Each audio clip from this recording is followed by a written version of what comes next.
Good evening my dear friends. स्वागत है आपका मेरे channel Jio online coaching classes में। आज हमारा टॉपिक है भाषा और इसके बाद ही हमारे बाकी टॉपिक स्टार्ट होंगे। वर्ण क्या होते हैं, वर्णों से शब्द बनते हैं, शब्दों से वाक्य बनते हैं। तो ये सारे जो चैप्टर हमारे किसके बाद स्टार्ट होंगे, सारे जो है भाषा के बाद स्टार्ट होंगे। तो आज से हम स्टार्ट कर रहे हैं भाषा वाला चैप्टर। इम्पोर्टेंट टॉपिक रहेंगे, इससे आगे जो भी टॉपिक है तो आपके एसटेट में सीटेट में काफ़ी हद तक आपका फ़ायदा रहेगा इस चीज़ का। नोट्स ज़रूर बनाना स्टार्ट कर दीजिए जिसने अभी तक स्टार्ट नहीं किया है। तो स्टार्ट करते हैं। भाषा क्या होती है? भाषा शब्द संस्कृत के भास धातु से बना है। किससे बना है? संस्कृत के भास धातु से बना है, जिसका अर्थ है बोलना अर्थात भाषण देना। भाषा होती क्या है? मनुष्य के मन के भावों विचारों को एक दूसरे तक पहुंचाने की आवश्यकता ने जिस माध्यम को जन्म दिया वो क्या है? वो भाषा है। तो भाषा के कितने रूप हैं? 2 रूप हैं, मौखिक और लिखित। तो सबसे पहला जो है ये देखिए, अब ऑप्शन पे डिपेंड करेगा। एक अन्य में और आता है इसका सांकेतिक भाषा। कौन सा आता है? सांकेतिक। सांकेतिक अन्य में आता है। तो डिपेंड करेगा आपके ऑप्शन पे। अगर आपको ऑप्शन में क्या गिवन है, मौखिक, लिखित, सांकेतिक और उपरोक्त सभी, तो आंसर क्या आएगा? उपरोक्त सभी। अगर ऑप्शन में दिया हुआ है मौखिक, लिखित, सांकेतिक, फोर्थ ऑप्शन है लिखित और मौखिक, तो आंसर क्या होगा? लिखित और मौखिक। वो डिपेंड करेगा ऑप्शन के ऊपर। तो भाषा के 2 रूप है, मौखिक और लिखित।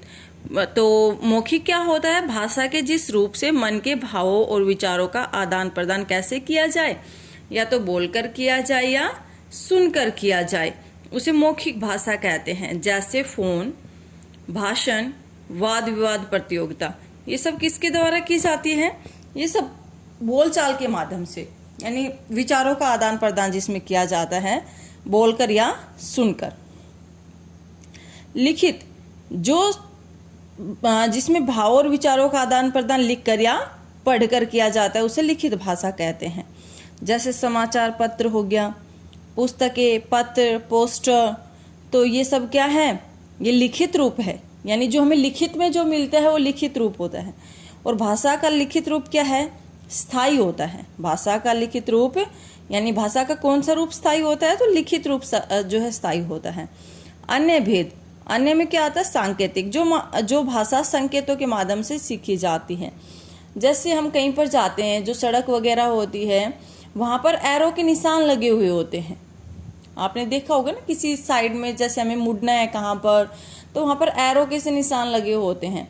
तो वो सब क्या होते हैं? संकेतों के माध्यम से जो सीखी जाती है। अब जो अंधे होते हैं उनको कैसे सिखाया जाता है? यानी जो वर्ड होते हैं ब्रेल लिपि से पढ़ाया जाता है ना उनको, तो यानी वो जो वर्डों को टच करके छूकर जो है उनको पढ़ाया जाता है। तो वो क्या है? सांकेतिक भाषा।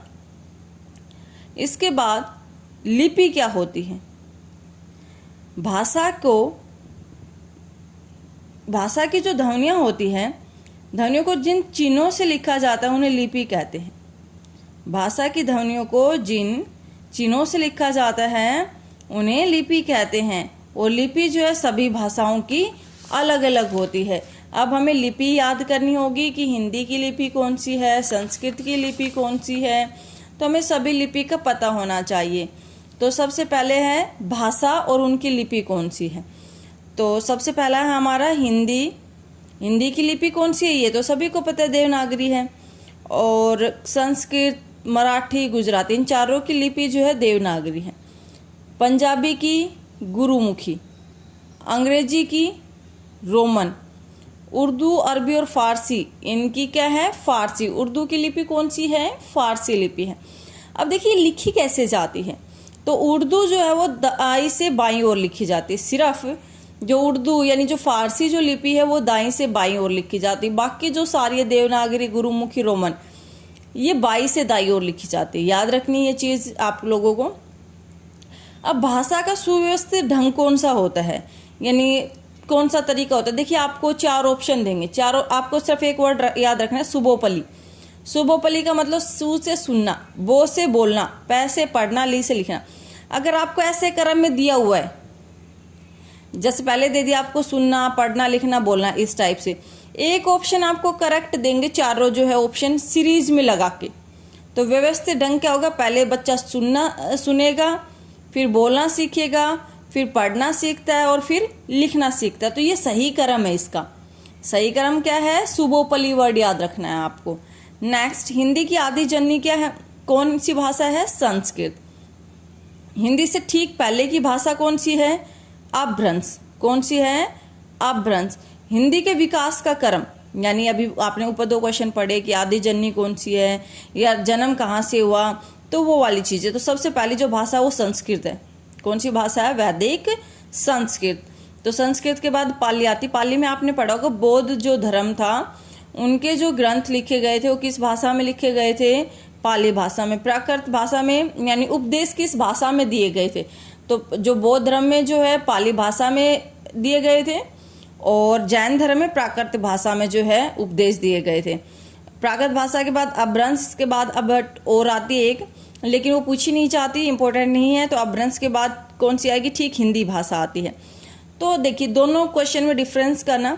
हिंदी की आदि जननी, आदि जननी आए तो संस्कृत। ठीक पहले की भाषा या हिंदी का जन्म कहाँ से हुआ? तो जन्म वर्ड आए तो अपभ्रंश, ठीक है। आदि जननी वर्ड आए तो संस्कृत।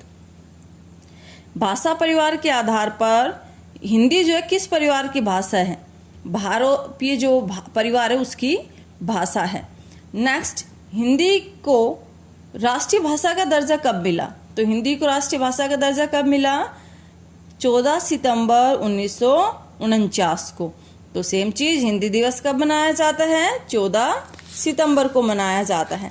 और हमारी कितनी भाषाएं हैं? हमारी 22 भाषाएं हैं। और अनुच्छेद 343 में हिंदी को किसका दर्जा दिया गया है? राष्ट्रीय की जो भाषा है, संघ की राष्ट्रीय भाषा का जो है दर्जा दिया हुआ है। आई होप आपको यहाँ तक क्लास पसंद आई होगी। ज़्यादा लेंथी क्लास नहीं करते। आप लोग कंप्लीट नहीं वॉच कर रहे हैं वीडियो को, प्लीज़ कंप्लीट आप वीडियो को देखें और लाइक करें।